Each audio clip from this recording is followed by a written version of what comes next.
매일 성경 묵상을 돕는 해설 가이드입니다. 안녕하세요. 묵상 코치입니다.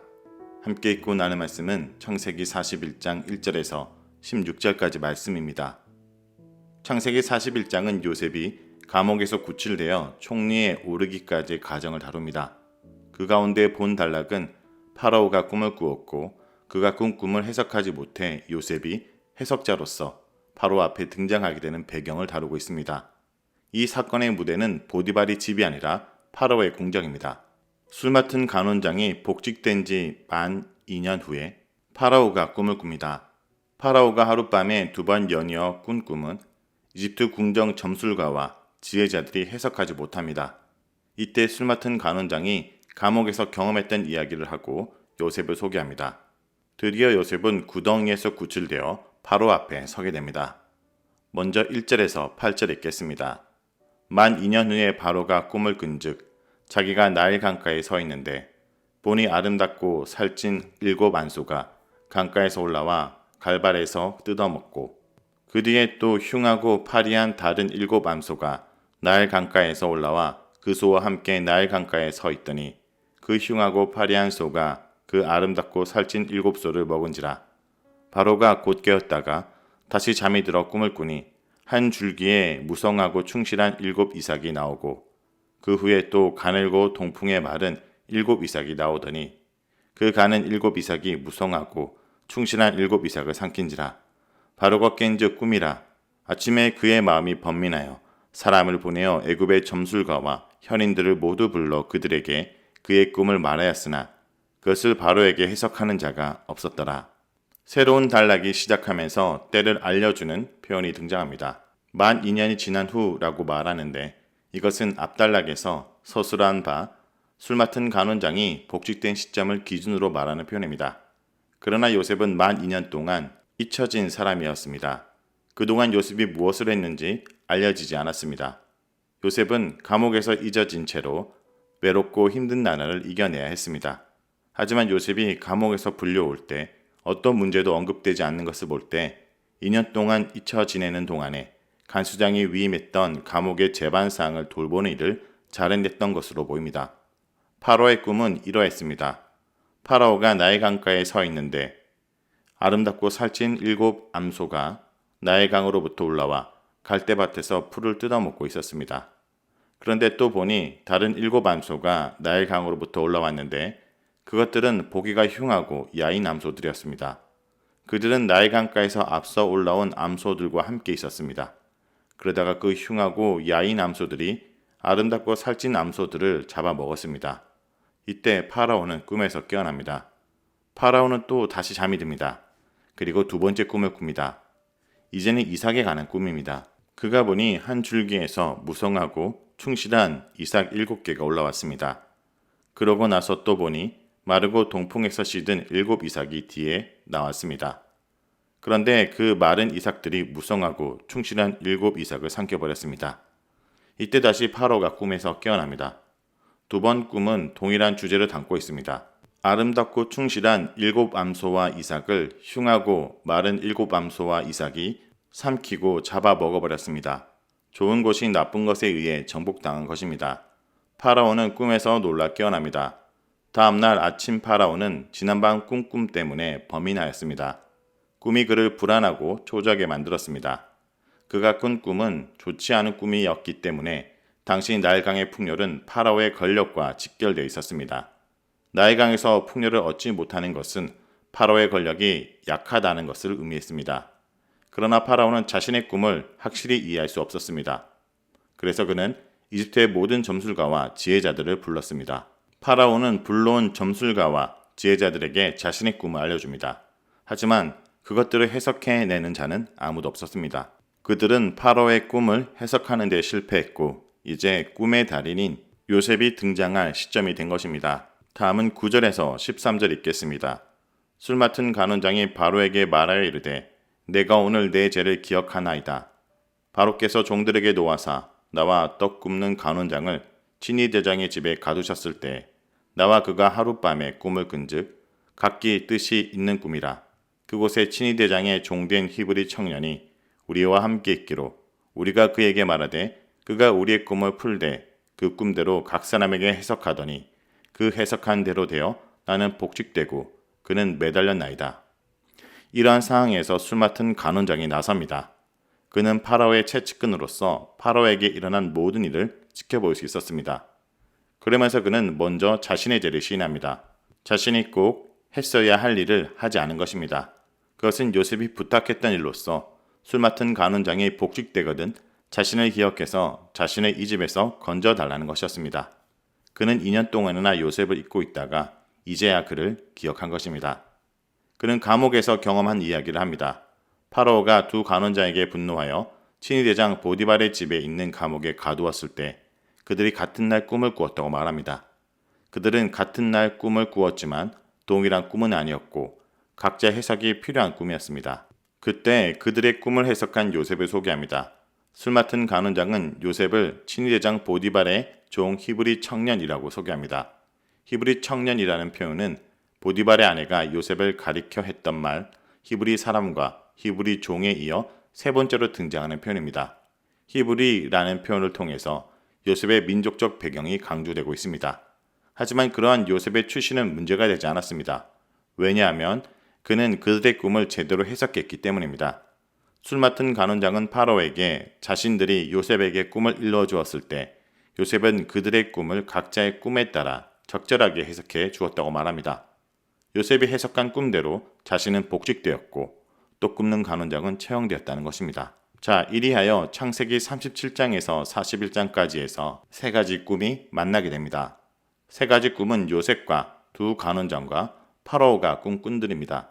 세 가지 꿈은 한 가지 지점에서 일치합니다. 모두가 두 번 또는 두 개의 꿈을 꾸었다는 점입니다. 하지만 세 가지 꿈은 그 내용과 전개 과정에서 다른 점을 보여줍니다. 먼저 요셉의 꿈을 보겠습니다. 요셉이 꾼 두 꿈은 동일한 꿈의 반복이었습니다.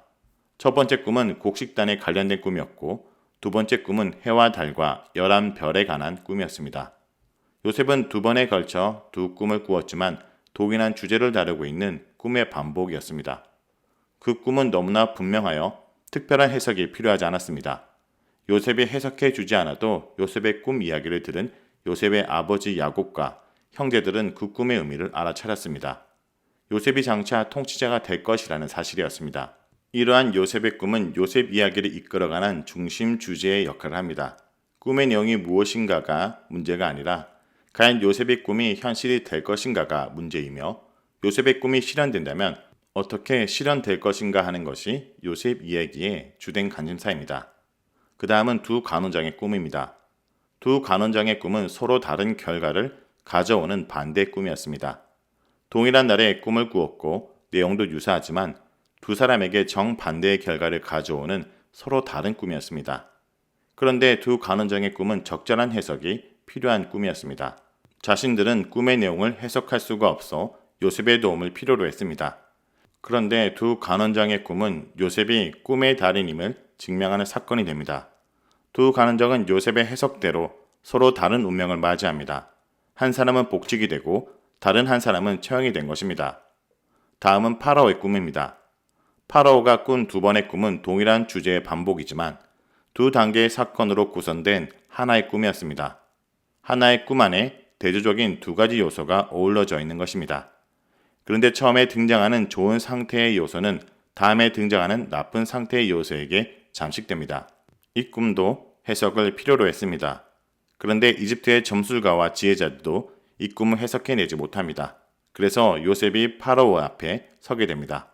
하지만 파라오의 꿈은 요셉을 꿈의 해석자로서만 있게 하지 않았습니다. 꿈의 해석에 적절한 대응 조치를 취해야 되는 꿈의 실행자로 역할을 하게 된 것입니다.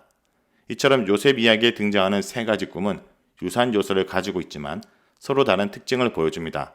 그러면서도 세 가지 꿈은 연속과 발전 속에서 요셉이 점점 더 적극적인 역할을 하도록 만들고 있습니다. 세 가지 꿈은 요셉을 단순히 꿈꾸는 자에서 꿈의 해석자로, 마지막에는 꿈의 실행자로 역할을 바꾸게 합니다. 다음은 14절에서 16절입니다. 이에 바로가 사람을 보내어 요셉을 부르며 그들이 급히 그를 옥에서 내놓은지라. 요셉이 곧 수염을 깎고 그의 옷을 갈아입고 바로에게 들어가니 바로가 요셉에게 이르되 내가 한 꿈을 꾸었으나 그것을 해석하는 자가 없더니 들은즉 너는 꿈을 들으면 능히 푼다 하더라. 요셉이 바로에게 대답하여 이르되 내가 아니라 하나님께서 바로에게 편안한 대답을 하시리이다. 파라오는 술 맡은 간원장의 말을 듣고 곧바로 사람을 보내 요셉을 불러오게 합니다. 그러나 파라오의 명령을 받은 사람들은 급히 요셉을 구덩이에서 꺼내 파라오 앞에 오게 하였습니다. 그는 수염을 깎고 새 옷을 갈아입고 파라오 앞에 서게 됩니다. 요셉의 이야기에서 의상은 매우 중요한 요소입니다. 요셉이 새로운 의상을 입고 파라오 앞에 선 것은 그가 더 이상 죄수가 아니라 파라오 앞에 설 만큼 권위와 명예가 가진 사람임을 보여주는 것입니다. 요셉은 이제야 자신의 구덩이에서 완전히 빠져나올 수 있었습니다.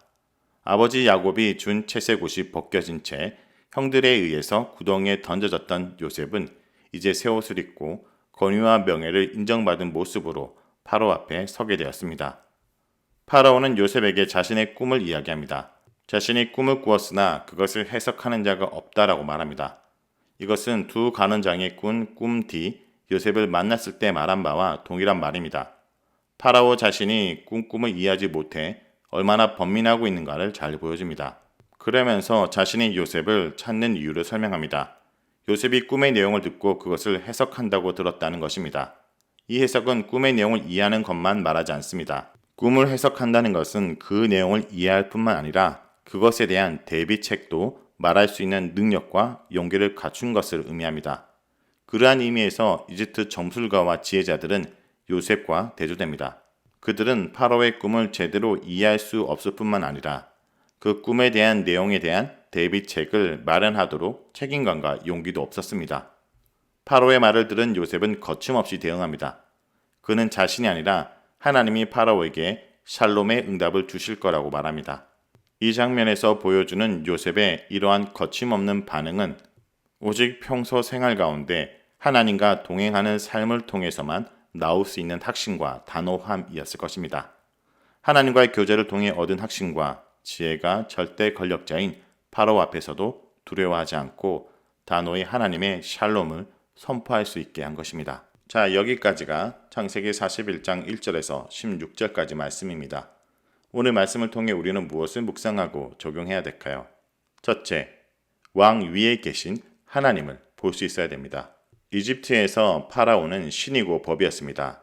그가 명령을 내리면 늘 사건이 창조됩니다. 나라와 백성의 운명이 그의 손에 달려 있었기 때문입니다. 그런 그가 두 번의 꿈을 꾸고 속수무책으로 두려워하고 근심에 빠집니다. 자신이 통제하거나 영향을 미칠 수 없는 영역이 있음을 인정한 것입니다. 그 나라에서 가장 지혜롭고 탁월한 술객들과 박사들도 통하지 않습니다. 통제와 불능과 예측 불가능의 영역이 있고 대상이 있다는 사실을 인정하지 않기에 인간은 자기 힘을 숭상하고 공의를 비틀고 정의를 짓밟는 것입니다. 오늘 본문에서 요셉은 파로에게 평안이라는 단어를 씁니다. 세상을 정복하고 있는 왕이 자기가 꿈을 해석하지 못해 평안을 잃고 있는 모습에 하나님이 주시는 샬롬을 외치는 자로서 요셉은 서게 된 것입니다. 그러므로 바로에게 이러한 꿈은 적는 자의 습격이고 시간의 공격이요 운명의 손짓입니다. 시간과 공간 너머에서 오는 바로 그러한 메시지인 것입니다.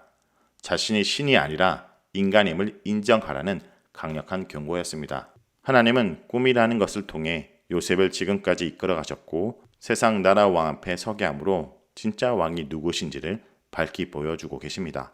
둘째, 꿈을 주시고 이루어 가시는 분은 하나님이라는 것을 잊어서는 안 됩니다.